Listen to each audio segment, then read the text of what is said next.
இந்த மாதிரியான அக்வேரியம்ஸ்லாம் வந்து பார்த்திங்கன்னா இந்த பேக்கெட்லாம் 100 ருபீஸ் ஆகும். பேக்கிங்கோடு பண்ணுறாங்க பாருங்கள். ஃபுல்லாக பக்காவாக பேக்கிங் பண்ணி அவங்களுக்கு சேல் பண்ணிகிட்ருக்காங்க போல். ஸோ இவ்வளோ அக்வேரியமுக்கு தேவையான வந்து திங்ஸு ஐட்டம்ஸ்லாம் வந்து இவங்க வந்து பண்ணிகிட்ருக்காங்க. அவங்க ஃபிஷ்ஷு நிறைய வச்சுருக்காங்க பாருங்கள்.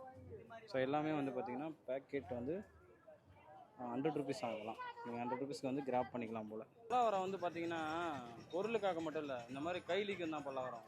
இதெல்லாம் வந்து பார்த்தீங்கன்னா 100 ரூபா, 150, 200, 300 இவ்வளோ ஐட்டத்தை வந்து இவ்வளோ கம்மியாகவே கொடுக்குறாங்க.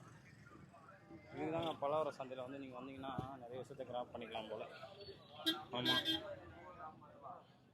ஏகப்பட்ட ஐட்டத்தை வந்து வச்சுருக்காங்க பல்லாவரத்தில். நீங்கள் டெம்பர் கிளாஸ் கூட போட்டுக்கலாம் போல்.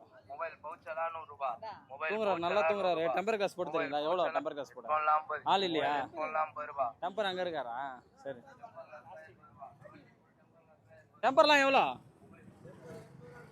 80, 100? எல்லாம் செருப்புலாம் எவ்வளோ? 100 ரூபாவா? ஆள் இல்லையா? இதெல்லாம் அவனா 100 தான் போட்டுக்கிறாரு. அங்கே பாருங்க, இதெல்லாம் 100 ரூபா. இதெல்லாம் எவ்வளோண்ணா? 100 ரூபாவா?